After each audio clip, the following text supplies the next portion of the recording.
ঈদের ছুটিতে রাজধানী ঢাকা যেন বদলে ফেলেছে তার চিরচেনা রূপ। সকাল থেকে ব্যস্ত রাজধানীর রাজপথ থেকে অলিগলি সবই প্রায় ফাঁকা। মৎস্য ভবন এলাকায় আছেন আমাদের সহকর্মী হাসান মাহমুদ, সেখান থেকে সরাসরি যুক্ত হচ্ছি তার সাথে। হাসান, ছুটির দিনে রাজধানীর রাস্তার গাড়ি চলাচল কিরকম দেখতে পাচ্ছেন, সেখানকার বিস্তারিত নিয়ে জানাবেন। ধন্যবাদ আপনাকে। যেমনটা বলছিলেন, আমরা এই মুহূর্তে আছি রাজধানীর যেখানে সবচেয়ে বেশি যানজট থাকে সেই জায়গাগুলোতে আমরা ঘুরে দেখেছি। সেখানে কিন্তু এখন পর্যন্ত কোনো যানজটের কোনো খবর নেই এবং আমরা দেখছি যে অনেকটা ফাঁকা এবং কোনো ধরনের আসলে স্বাভাবিক যে ট্রাফিক সিগন্যাল সেগুলোও কিন্তু আমরা দেখছি না। এবং পুলিশ প্রশাসনের পক্ষ থেকে যেসব ট্রাফিক সিগন্যাল কর্মকর্তা ছিল তারাও কিন্তু অনেকটা অলস সময় পার করছেন এবং কোনো ধরনের ট্রাফিক সিগন্যাল দেওয়ার আসলে প্রয়োজন হচ্ছে না। বাস এবং অন্যান্য যানবাহনের সংখ্যা যেহেতু কম, সেহেতু নিজেদের মতো আসলে নিজেরাই চলে যাচ্ছে। আমরা এমনটাই কিন্তু দেখছি এই মৎস্য ভবন থেকে।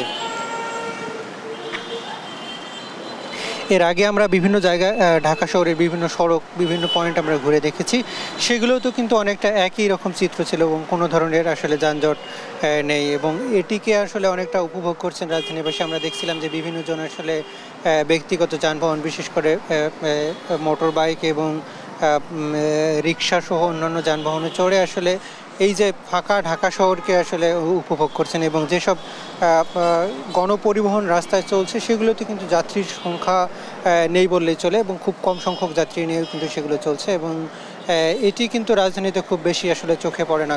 আমরা বেশ কিছু ঈদের সময়গুলোতেই শুধু এমনটা চোখে পড়ে এবং তবে এই যে সাধারণ মানুষের সংখ্যা কম, এটি কিন্তু বিশেষ করে সাধারণ খেটে খাওয়া মানুষ যারা, তাদের কিন্তু অনেকটা ভোগান্তি তৈরি করেছে। যখন আমরা দেখছিলাম যে অনেক রিক্সা চালক যারা অভিযোগ করছেন যে আসলে তাদের আয়ের সংখ্যাটা কিন্তু খুব কম হয়ে গিয়েছে এবং সেই সংখ্যা কিন্তু অন্য যে কোনো সময়ের তুলনায় এটি কিন্তু অনেক কম এবং তাতে উপার্জন কম হওয়াতে তারা অনেকেই অখুশি। তবে যেহেতু রাস্তা ফাঁকা, ফলে একটি ভাড়া পেলে আসলে খুব কম সময়ের মধ্যে গন্তব্যে যেতে পারছেন, ফলে সেটিও কিন্তু তাদের আরেকটি বাড়তি যোগ করছে এবং সেটিও তাদের জন্য প্রেরণার মনে করছেন। এবং এটি যদি ফাঁকা ঢাকাটা অনেকেরই কাম্য, কারণ খুব কম সময়ের মধ্যে আসলে সাধারণ মানুষ যাতায়াত করতে পারছেন এবং আমরা দেখছিলাম যে যারা বিশেষত বাইক ব্যবহার করেন তারাও কিন্তু খুব বেশি খুশি যে খুব কম সময়ের মধ্যে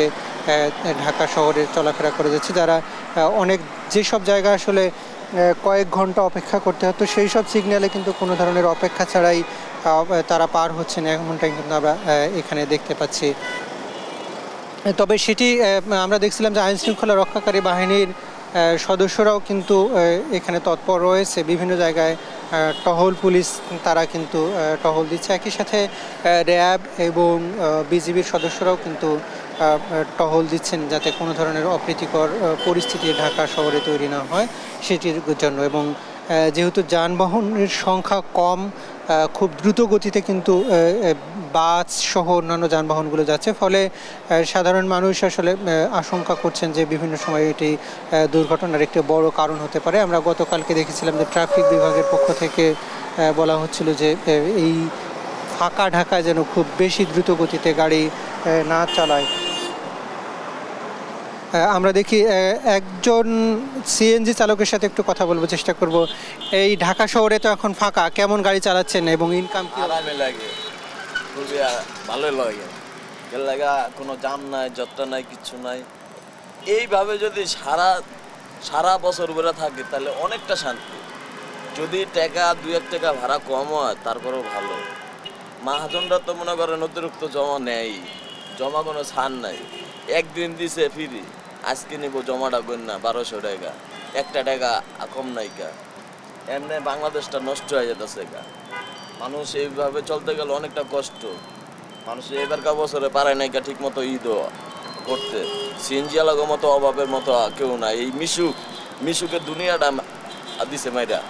ধন্যবাদ। আমরা দেখছিলাম যে আসলে ফাঁকা ঢাকা শহরে তাদের চলাচলে কিন্তু খুব কম সময়ের মধ্যে তারা চলাচল করতে পারছেন, ফলে যে উপার্জন সেটি হয়তো কিছুটা কমেছে, তবে ফাঁকা ঢাকা শহরে যারা চলাচল করছেন সেটি কিন্তু অনেকেই উপভোগ্য এবং সেটি আসলে অনেকেরই কাম্য। আমরা দেখছিলাম যে যেহেতু যানবাহনের সংখ্যা কিছুটা কমেছে ঢাকা শহরে, ফলে বায়ুর কোয়ালিটি সেটি কিন্তু আমরা দেখছিলাম যে বাড়ছে এবং গত বেশ কিছুদিন ধরে কিন্তু ঢাকার অবস্থান প্রথম 3-এর মধ্যে ছিল, কিন্তু গতকালকে থেকে সেটি কিন্তু অনেকটা নিচে নেমে গিয়েছে, অর্থাৎ বায়ুর যে মান সেটি কিন্তু অনেকটা উন্নতি করেছে এবং সেটি কিন্তু ঢাকার যে স্বাভাবিক প্রক্রিয়া সেটিতে কিন্তু অনেকটা সহায়ক হয়েছে। এবং আমরা একজন পথচারীর সাথে একটু কথা বলতে চাই। আপনি কোথায় গিয়েছিলেন? এই যে ফাঁকা ঢাকা শহর কেমন লাগছে?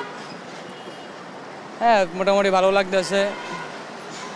আমরা ঢাকা আছি বর্তমানে, ঘোরাফেরা করলাম পার্ক দিয়ে, অনেক ভালো লাগতেছে।